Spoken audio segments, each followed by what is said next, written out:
Hey, welcome, my friends, to the Wildes Cast, MGE's podcast. Just finished an awesome conversation with none other than Michael Oren, the former ambassador from the state of Israel to the United States, the former member of Knesset, and always wise historian who's written 11 books about Israel and international affairs.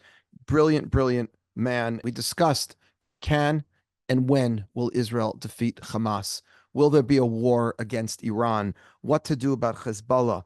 And why are so many young people turned off to Israel? What do we do here in the United States of all the young people, Jewish among them, that are turned off to Israel because of this perceived atrocities that Israel is committing in the Gaza Strip? And we ended on a very high note where he says something fascinating about the young men and women in Israel who are now fighting in the IDF, this whole new generation that he describes, and comparing and contrasting that generation in Israel to the United States. Very, very important for us to hear this. Take a listen. And of course, please don't forget to like, comment, and subscribe to the Wildscast.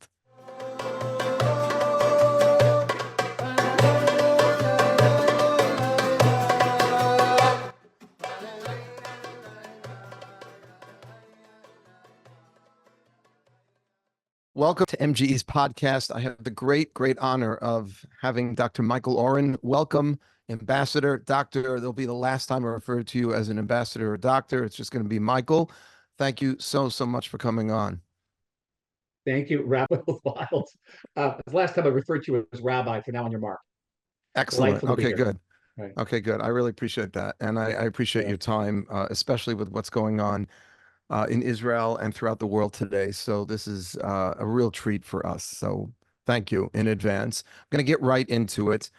First of all, before I get into it, I do want to just say that anyone who's listening to this should take the time to buy any one of Michael Oren's 11 incredible books. I think if the world read more of your material, we would be less in a haze right now.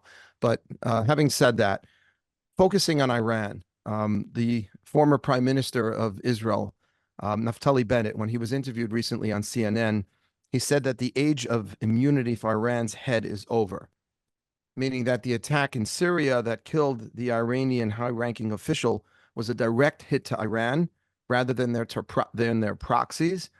And my question is this really, is this inevitable now, a direct war between Israel and Iran? Inevitable, Mark. But what is inevitable that Israel will now seek to exact retribution, vengeance, however you want to take it, from Iran, which is known in the Middle East as the head of the snake. And I have to give Naftali Bennett credit. He was the first prime minister to take exception, as I've long taken exception, to Israel's standing policy about Iran. For 15, 20 years, Iran would direct one of its proxies to shoot at us, rockets, bullets, suicide bombers, and we would then retaliate against the proxy, not against Iran. And those proxies then would hide behind the civilian population, whether it's Hezbollah or Hamas or Palestine Islamic Jihad. We would end up inadvertently killing innocent people, and we would be condemned as war criminals. And every single time, this repeated itself. 2006, the Second Lebanon War, 4 rounds of fighting with Hamas, and every single time, Iran got away scot-free, without a scratch. And so for many years now, I've been saying that every time not just a bomb, but a bullet crosses our border from one of these proxies, we should not attack the proxy. We should incinerate a oil refinery on the Persian Gulf. We have to exact the price from Iran. Now, the United States has assiduously refused to exact that price. I mean, in recent months, we've now seen Iranian proxies fire dozens and dozens of rocket attacks against American bases in Iraq and Syria and in Jordan. We've seen Iranian proxies close the Straits of Mandeb, through which about 10% of the world's commerce passes, and not one shot has been fired in the direction of Iran. It's all been about the proxies, and clearly Iran's not going to stop. Iran is not going to stop unless it believes that for every act of aggression, it's going to pay a price. And right now, thankfully, Israel is beginning to exact that price from Iran, and I hope it continues. So you're not nervous then. I think a lot of people got, started freaking out a little because uh-oh, Iran. It's one thing, Yeah. Hamas, Hezbollah even, but Iran, but you really think that I mean Israel can handle it as far as you Well, understand let's from a put military. we're assuming that Iran's reaction is going to be retaliated. It's not quite certain. The head of Mhm. the Iran Revolutionary Guards, Qasem Soleimani, was liquidated about 4 years ago by the United States, and everyone braced, for this major retribution. It never happened. It Never never happened. happened. So we don't know. We don't know. Empirically, the evidence may be that the Iranians will do nothing. Um, but if they do, listen, they're attacking us anyway. So what Yeah. more can they possibly do to Right. us than what they're doing right now? Mm. And yes, I think that from my experience, the best way to de-escalate in the Middle East is to escalate. And if you look back, at the '67 war, why that war broke out is because Nasser kept on escalating and nobody stopped him. Why did Israel end up taking the Syrian heights? Because the Syrians kept on shooting at us and we did nothing. So they shot even more. So if you don't react, the escalation just goes up and up and up. And someone has to put an end to it. And I'm glad we are finally. And just turning our attention to Hamas, then, do you think this war will successfully eliminate Hamas as a military or strategic threat? And then I guess the follow-up question on that is how will Israel prevent some kind of reemergence, or is just that inevitable? Well, let's be clear. Israel can defeat, and I believe will defeat, Hamas militarily. It will defeat Hamas as a governing body in the Gaza Strip. But Israel can't defeat the idea of Hamas. There's just no way. The idea of Hamas is almost indistinguishable from the idea of ISIS and Al Qaeda, the Muslim Brotherhood. And these are ideas that go back hundreds of years to the medieval caliphates and the desire to restore those caliphates, first in the Middle East and then sort of globally through jihad. Hamas is only different is that it has a certain different order. At first, we have to destroy Israel and replace it with an Islamic Palestinian state, and then that Palestinian state will expand to include the Middle East and eventually the globe itself. That's Hamas. We can't kill that idea.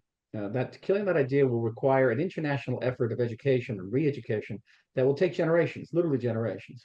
Until that time, we're going to have to be very vigilant. There will be Hamas cells. They will be in Judea and Samaria, the West Bank. They will be in Gaza. And as we have proceeded now for 76 years almost, um, we will maintain our life and be very, very vigilant. It's not going to stop. And if that's the case, and it seems pretty clear, that what you just described is the reality, then why the pushback from the United States? Why the constant calls for ceasefire? Is it just because of a growing Muslim population, voting population here in the United States? Is there a fundamental difference of view as to how to defeat this problem?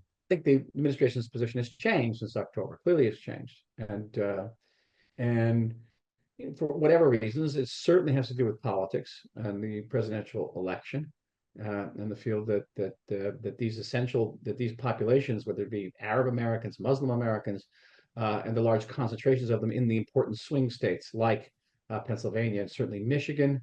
They talk about the two-state solution, which is Nevada and Michigan. Mhm. Um, it surely plays a big role. And it also plays a big role in the fact that this election, 2024, is perceived by both Republicans and Democrats as kind of an existential election. I think the stakes are higher in this presidential election than any other time. It's not exactly, Barack Obama against Mitt Romney. It's very different. And I've just come back from many trips to the States, and I hear all the time, if the other guy wins, it's the end of the United States. And if with the stakes that high, pressuring Israel to stop a war is not such a small price to pay, they would say, for saving the United States of America. So you have to see it in that context. I have to explain this to Israelis all the time, Mark. It's not easy. It's hard for them to wrap their heads around.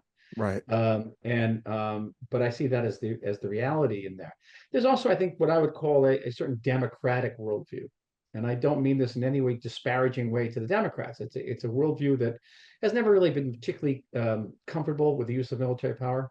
To my mind, there are very few people in the administration that have served in the military, have served in a war. And there are misconceptions, I think, about what war is and the price that a war can exact from a civilian population. particularly a civilian population that is being used as a human shield by an enemy. I mean, Gaza itself is being used as a shield because the war is taking place on two levels. It's above ground and very much below ground. And that misconception, that discomfort with the use of military force, unlike Israel, we are comfortable with the use of military force. We understand it. They don't. I can't see any deep understanding of it there, and a very deep reverence in that democratic worldview for international organizations like the UN. Democrats will quote the UN all the time. I don't remember the last time a Republican quoted the UN. So it's a very different worldview, even between the two. And we have to deal with Israel. The notion that you have an entire society, listen to this, 360,000 reservists, which proportionally is the equivalent of 20 million Americans. That's more Americans than served in all World War II, Mark. Report for duty. They leave their families, they leave their jobs for months at a time to go out and fight in the most grueling circumstances. And I'm an old soldier. I've been in several wars, but I haven't faced anything remotely what these people have faced in Gaza. Do it without complaint. That is a reality that would be very alien to Americans. They're almost not understandable to Americans. To me, they're missing the point. I mean, to me, that Israel is fighting the great struggle here for civilization, not just for Israel. And you heard of an example of a country that's willing in its citizenry, not just its soldiery, to stand up and fight for what they believe against evil. To me, this is one of the great events in modern history, and it's being missed by these people.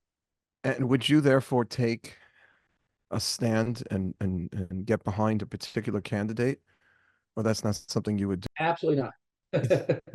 I mean, I realize had it's a so guy- political, but if this is a stand of civilization against evil, and one candidate you think is better equipped to defeat that evil or give Israel the support she needs to defeat that evil. First of all, thank you for plugging my books. But I'm going to make one more plug. I have a Substack called Clarity. You can get it. It's free. Get it. I publish at least once a week, usually twice a week, and these are articles that you won't see anywhere else in the U.S. press. And I have an article that was published yesterday called "The Death of Discourse," and it talks about my experiences talking to dozens of American Jewish communities, giving the same speech in every single community. And the speeches were recorded and transcripts made, and being accused after the speeches of being too anti-Trump, okay, or too pro-Trump, depending where what community you're in. And I fastidious about remaining, nonpartisan in all these groups. And but what particularly got people was they would ask that same question. It was like a frequently asked question, along with, how come Israel's PR is so bad? That's the most frequently asked question. The second most frequently asked question is who we should vote for. Who should we vote for? Right. And of course, I'm not going to answer that. I'm not even a citizen of the United States. They took away my citizenship when I became ambassador, and then again when I became a member of Knesset. Can't do both. So okay, so I'm not a citizen. I'm not going to get involved in your politics. But I will say this: that if Israel is your number one issue when you go into that voting blocks, and there are still American Jews like that, these are the 5 criteria you should look for. One is, which candidate is willing to provide Israel with ammunition? Wait, I'm getting these down. Unconditionally. Hold on. That was actually one of my questions about the 5 points. So I'm happy you're jumping into it now. So which candidate is willing to give Israel more ammunition? Yeah. Okay. Just unconditional ammunition. 2, which candidate is willing to oppose an unconditional permanent ceasefire? Right. Which candidate is willing to stand up to Iran and the Iran nuclear program? Which candidate is willing to stand by Israel in the face of charges of genocide? Yeah. I mean, look, number three already gives you your candidate. Necessarily. I mean, honestly, I can see that each one of them could be like this. I don't know about Donald Trump yet because he hasn't really articulated a policy. Right, but he has a track record of upholding sanctions against Iran as opposed to funding Iran, which unfortunately, and by the way, just you're in very good company here, or at least my company. I don't know if it's so good. As a rabbi, I would never get up and tell anyone ever. I'll lose my non-for-profit status, and I'll lose my credibility with my students. But I just think so much of what's going on. And I wanted to ask you this. We'll get to this afterwards. I want you to finish your 5. but standing up to Iran's nuclear program. Okay. I mean, But the that's a Democrats will clear say that dividing line. we are standing up to the program because we are committed to preventing Iran from acquiring a nuclear weapon, and we're trying to build a front in the Middle East that will stand up to Iran. They will say that. Okay. So you can make a case for either candidate here. But do you believe, I'm The sorry, do last you believe? one, Okay, go ahead. and the last one before we Yeah, get go to it ahead. is the last one is which candidate is willing to oppose European efforts to unilaterally create and oppose European efforts to impose a Palestinian state on Israel. Right, right. In other words, the candidate's going to say, "Okay, I want a Palestinian state." You can negotiate it, but it's not going to be imposed because that's what that's what the European Union is talking about. So I think those are five fair criteria. What was If you number think of four another one, I'll be again? happy. Well, let's do it again. One was to stand by Israel in the face of charges of genocide. Okay, I got it. Okay. So unconditional giving of ammunition, opposing unconditional permanent ceasefire, stand up to Iran's nuclear program, which you say either party is doing in their own way, Iran, I stand guess. up to Iran and Iran's nuclear program. It's both. Yes. Okay. And then oppose European efforts to impose a Palestinian state. Yes. Yeah. Oh, that's very helpful. That's super helpful. All right, without And actually. I gave these five to the heads of. I was at an emergency summit meeting of the heads of American Jewish communities to the Federation in Washington last week, and I gave them the five, and no one ever said that okay, this is pro-Trump or pro-Biden, Mhm. but that's the way it was interpreted in certain communities across the United Sure. States, and I so in this article I lament the end of discourse. You actually can't have a discussion about this in so many different communities, which is unfortunate, very sad, and can be very discouraging. At a certain point, you say, "Okay, I've had it. I'm not going to talk to these people anymore because you can't win." And I'm going to keep on doing because that's our job, that's our duty, that's Yeah. our Yeah. schut, our shlichut is to keep on doing this. But dealing in a world of utter polarization is very difficult. And do you think that's what's keeping, let's say, the Western powers from moving the Abraham Accords forward, or is that actually moving forward? We're just not hearing about it. The Abraham Accords will move forward if we destroy Hamas. Let's keep in mind these countries, the signatories to the Abraham Accords, made peace with us not because they stood up and sing Hatikva every morning. Okay, they don't necessarily love us. They made peace with us because we enhanced their security. They're facing the twin threats of Sunni extremism, and that's ISIS, Al Qaeda, Hamas, um, and the Muslim Brotherhood, and they're also facing Shiite extremism, the form of Iran and Hezbollah. There's only one country in the Middle East, that's standing up to both of them, and that's us. America's been pulling out, and by the way, it pulled out during the Trump years, pulled out during the Biden years. Right? America is going through that isolation. We're here, but we have to win. And I'm always begging the forgiveness of John Lennon and saying that we have to give war a chance. And one of the great obstacles we faced in recent years, certainly the last 20 years, well before that, but certainly very intensely in the last 20 years, that the United States and the West haven't allowed us to win. Every time we come close to winning, they stop. They cannot stop us this time. We cannot stop this time. And Israel, in your I don't opinion, care what President Biden said today. That's a great mistake, or Tom Friedman writes is a terrible mistake. They don't understand this country. They do not, and they don't understand the Middle East. And really, it was always my rule of thumb as ambassador and thereafter that to read Thomas Friedman very carefully, because everything he wrote was the exact opposite of what actually happened. Mhm. It was a great bellwether for me, and because they don't understand. These are people who thought there was going to be democracy in Egypt and democracy in Tunisia, and that Bashar al-Assad was going to be overthrown in a matter of months. Israel has to complete this war. If we don't complete the war, we will not have regional security. We will not have internal deterrence. Every country in the Middle East will internalize that they can attack us with impunity, and when we try to defend ourselves, our hands will be tied by a ceasefire. It will incentivize hostage taking. and we will not get other signatories to the accords. We won't. Is there a reason in your mind why this war is not being framed the way you just articulated that was just not only brilliant, but would be so attractive to a Westerner? If we want to get back to the Abraham Accords, we got to get these terrorists out of the way first. You know, Yeah, it's coming across, unfortunately. I know that's not the intent. yeah. And of course, internal deterrence, like you just said, but it's coming across as, you know, vengeful and vindictive. They killed us. We're coming after them. There's an element to that. We can't deny that. We can't deny that. People forget we've been at war with the Palestinians in one form or another for over 120 years. It didn't start last October 7th. This is an unusual war because while in contrast to what they say, we're being trying to commit genocide.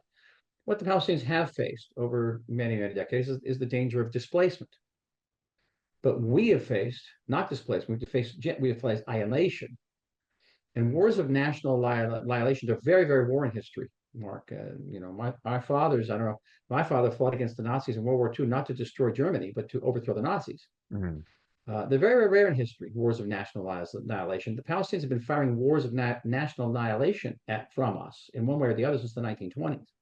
And so it's not yesterday. It's the soldiers who were children during the Second Intifada Yeah. Yeah. and saw 1,000 of our citizens blown up in buses and in restaurants, whose parents and brothers and sisters have all fought in these wars. So it's not just yesterday. So yes, there's an element of vengeance, and there's also an element of leaving a message. And I'll take a second and I'll explain this.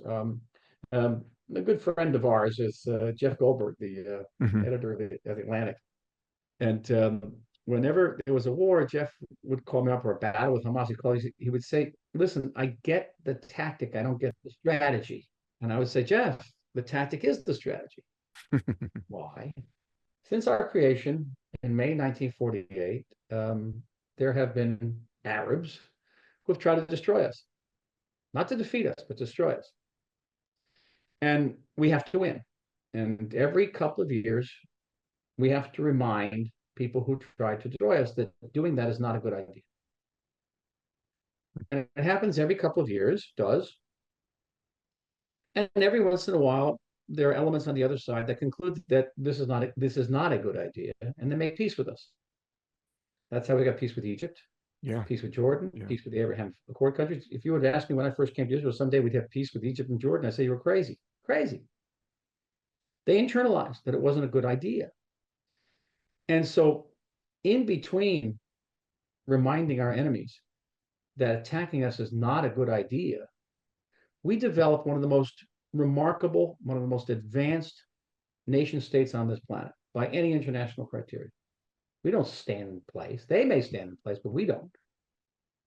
And so the tactic of reminding them every once in a while, our enemies, that's not a good idea, becomes a strategy, long-term strategy of developing a viable, vibrant, creative, strong Jewish state.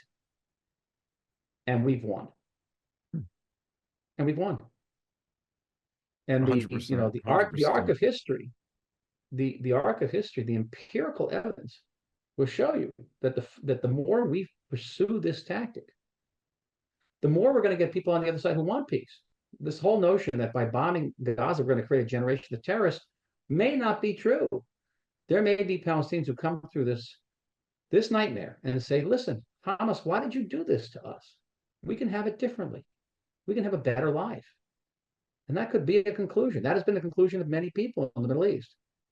There's no I've reason why they also can't conclude it either. I've also heard that that's true amongst Israeli Arabs, that the number of Israeli Arabs that are now feeling more connected to Israel has actually increased since October 7th.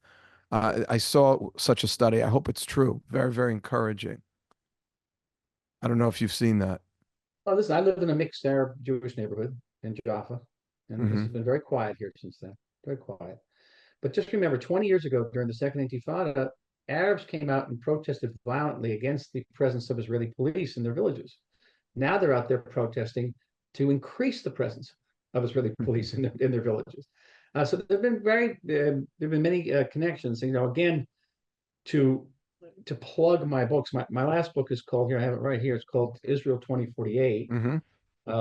And it's a book that I wrote when I was in government. It looks at the type of, it's a vision of the Israel you want to see on its 100th birthday, 2048. In English, it's called The Rejuvenated State.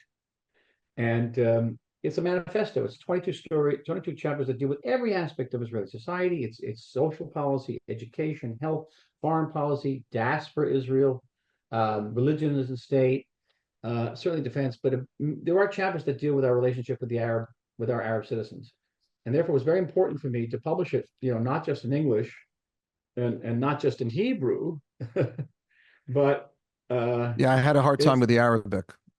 it's also in Arabic. I read So it. I hope it's that was okay. important I because read I'm it writing in a lot about Arabs. Yeah, I read it in English.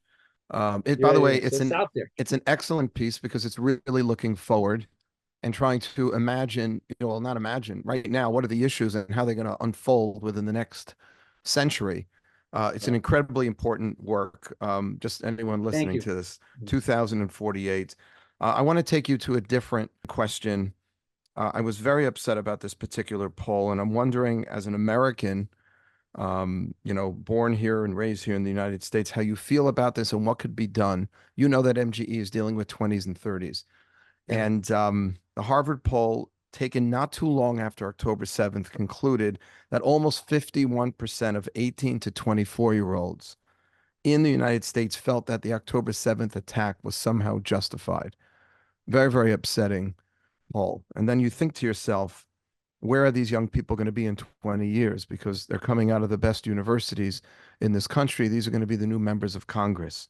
Are you concerned about the future of American Jewish students in Ivy League schools because of this, number one? And number two, what do we do to start I think, deprogramming of our youth?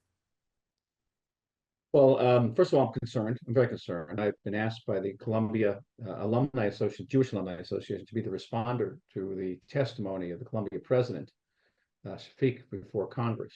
Mm-hmm. And Oh, wow. It's interesting. A good friend of mine was just at the University of Pennsylvania talking to Jewish students, and then at Columbia talking to Jewish students, and he asked them, the Pennsylvania students, if you had known what life was in this campus was going to be like, would you have come here? And everybody at Penn said yes. Same question posed to Columbia students, everybody said no. Now, this is a campus, that in the center of one of the largest Jewish communities in the world, the largest Jewish community outside of the state of Israel, a campus that has always had an extraordinarily vibrant Jewish life, going back, well over a century. And Jewish students are afraid to be on this campus. And there are many, many causes to this.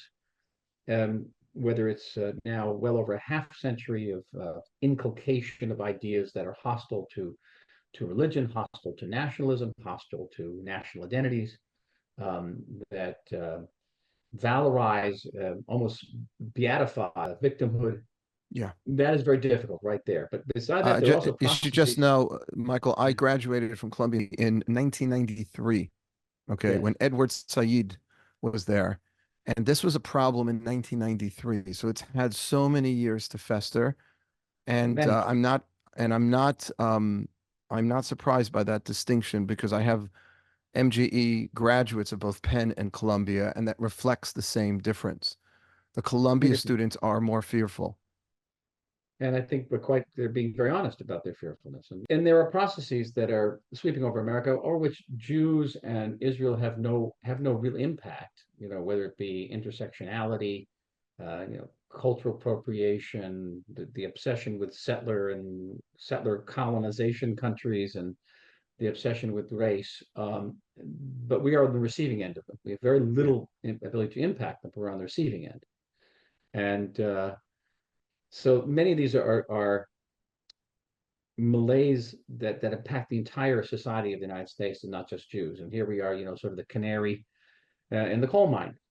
Again, I'm going to keep on plugging my own stuff, but please read the Substack. There are two articles there. One is called the Trials of the Ivy League, the trail that follows my own time in the Ivy League, and show you exactly what you're saying, Mark. It just didn't begin yesterday. It began a lot before that. And another article called with a funny title called Mein Kulturkampf, that explores the What is that question, called? why is it Mind Mein culture? Kulturkampf? Oh boy.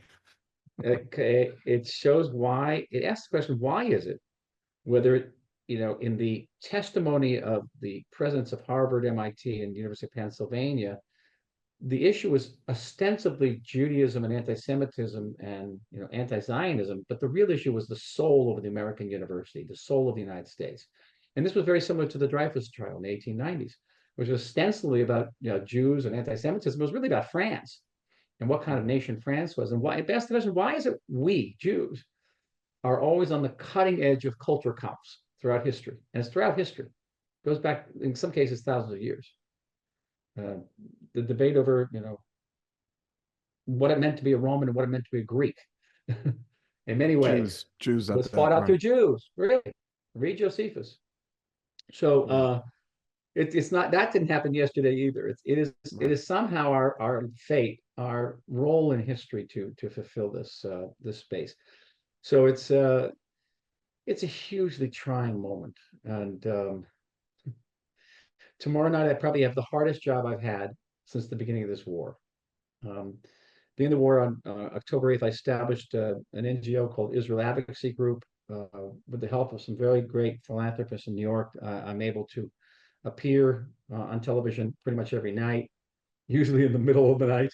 It's not easy because your prime time is our 3:30 in the morning, and to get the op-eds out there. It's been very, very helpful and uplifting. I had a great staff of young people working with me. And you go on the BBC, it's not easy. You go on MSNBC, it ain't easy. The hardest job I have tomorrow night is in Ra'anana, where I've been asked by a group of just citizens to come and give them hope. I have to say, okay, what can we see in all this darkness that can give us hope? And I've been thinking a long time about it. And one of the things is to talk about the tactic as the strategy and to understand what's going on now within the context of Israel history going back to 1948. I'll give an historic survey of where we were in 1948 and where we are today, and even where Israel was when I came here in the 1970s, and how it's changed. And things were, again, what I said earlier, who would ever thought we'd have peace with Egypt and Jordan? Yeah.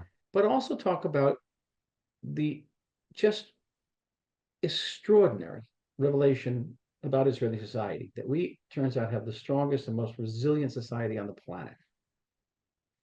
And there's something inherently Jewish about that. That this is a country that, yes, we suffered a terrible defeat on October 7th and a trauma. And in many ways, Israel has not moved a second beyond October 7th. We're still there. But it's the way we reacted. In 80% of the population coming out and volunteering in some way. The army units that reported between 100 and 150% response to the call. That is just incredible. Where does that happen? No, it doesn't. Where does any of this happen in the world? Yeah. Anywhere. There's a lot to be positive about. There's a lot to be positive about. You see, especially if you have the perspective like you do as a student of history to understand. And by the way, if you can throw this in, if this will help you in your meeting in Ra'anana, where the Baal Haggadah says, "B'chol dor v'dor umdim aleinu l'chalotenu," that in every generation that tries. The reason I find that inspirational, that in every generation they try to destroy us, but God is there and the Jewish people continue. It puts Hamas, Hezbollah, Iran in a little historical context, because if you spend too much focused on it and you don't pull the lens back a little, it could be very depressing. I imagine. Just a few weeks ago, we read Parshat Zachor, which had tremendous resonance here. When you looking at the modern Amalek, all this has tremendous resonance here. Yes, but the fact of the matter is we're still here, and Amalek isn't. And it's going to be a challenge, but it's one I'm sort of in a way kind of looking forward to. I am optimistic about our future. I know that with every terrible crisis comes an equally magnificent opportunity, and we have lots of opportunities here to rectify things that gone wrong. The problems that I identified in Israel 2048 are being talked out now. I'm very much involved in public affairs. I had a political meeting today where we talked about the need to restore law and order south of Beersheba, because there is no law and order south of Beersheba. The need to integrate the Haredim into Israeli society. we ignored all this before. Yeah. I Yeah. think now it's going to be a tremendous awakening. And I'll say one last thing. The generation that's going to come out of Gaza is going to be the best generation this country has produced since 1948. Think about these Because young people, because of their because they're sacrifice. patriotic and they're brave and they're committed and they are not fragile. God, they're not fragile. I'm in awe of them, Mark. I'm in awe of them. Wow. Kol hakavod. Any advice for those of us on the sidelines here in the diaspora who's I don't want to say in a negative way, but our youth is very different here. Our youth is Yes, I being understand. co-opted, and it's affecting young Jewish people, you know. Mhm. And you know what MG is dedicated to Do. reigniting a spark in Judaism, and Israel is at the center of that. Any advice, what you think, American Jewish leaders should be doing to, I can't say, re-indoctrinate the youth. No, That's not going to happen. no. And by the way, I have to fault the state of Israel. We have we've abandoned our brothers and sisters in the United States and elsewhere in the diaspora in terms of information. We haven't given them information. And we sent them out. We want them to go out and fight for us, but we're not giving them the tools. And we have to be much, much better at that. That was been the outcome of many of my meetings in the United States. They simply don't know. So say if we gave them the tools, this is what you have to do. And there's a reason why I called my Substack Clarity, because never before do you need more clarity than you need now, because you are being inundated with misinformation. You're being inundated, to put a sharper point on it, with simple lies. Okay, a lie. Israel bombs Gaza indiscriminately. Every IAF bombing run goes through a lengthy approval process, including by lawyers. Do mistakes happen? Yes, mistakes happen. You're in an incredibly complex, densely populated combat environment in which terrorists and civilians are almost indistinguishable. But it's just simply the indiscriminate part of the lie. Israel has killed 32,000 Palestinians. Okay, it's a lie. Even if you take those numbers, and I can point you to a wonderful professor from the University of Pennsylvania, D. Weiner, who will prove to you that statistically, Hamas's statistics are statistically impossible. But even if you take the 32,000, they include the 13,000 terrorists that have been killed. Okay, they include Gazans who are killed by Hamas rockets. 30% of the rockets fall short. It includes the 4,000 Gazans who, under normal circumstances over the last 6 months, would have died a natural death. Okay, they're all in there. You put all that together, Right. and you've got something like a 1-to-1 ratio, combatant to non-combatant. When America fought in Iraq and Syria, okay, Afghanistan, it was between 1-4 and 1-9. Wow. The 1-on-1 ratio is the lowest ratio in modern urban warfare. Cut through the lies. Get to the truth. Get clarity. Get clarity. I draw your attention to the writing of John Spencer, a wonderful professor at West Point, not Jewish, who will tell you that at no time in history has an army ever faced the challenges faced by the IDF. And no army in history has ever succeeded to the degree that the IDF has in overcoming those challenges. The US military took 9 months to take Mosul in Iraq, facing an enemy force of 5,000 terrorists with no tunnels and no civilian population. 9 months. And they say the IDF is going too slow. I mean, Incredible. but if you don't That's have these figures, right. you can't fight back. Right. You Well, can't fight everybody's back. watching this. Everyone's watching this in a vacuum. And Yes. the 20s cohort is getting much of their history from TikTok, and no one's reading books, textbooks. I'm going to say it again. 6 Days of War is one of the best books I ever read on any subject. That Michael, that you wrote, of course. It's right behind you. I see there. And if people, it's a good plug. If people, I've given it out. You should just know. I literally give it out. I have copies because if people can know the circumstances under which the Gaza Strip, the West Bank, Yudav Shomron, the Golan Heights, the Sinai, all of that was taken. People just think we took it. people are unaware of the mobilizations and the NASA's harassment. Like, there's just no historical context. It's Or just, our withdrawal from the Gaza Strip in 2005. Not yeah, ancient history. And the other piece of advice is very simple yeah. advice. It's the advice that Moshe Rabbeinu gives to Yoshua, and that's chazak ve'matz. Mhm. Be strong, be of strong heart, be of courage, because that's what this moment calls for. It calls for clarity and courage. Well, I'm happy, and the Jewish people are blessed to have you on that side Thank in Israel.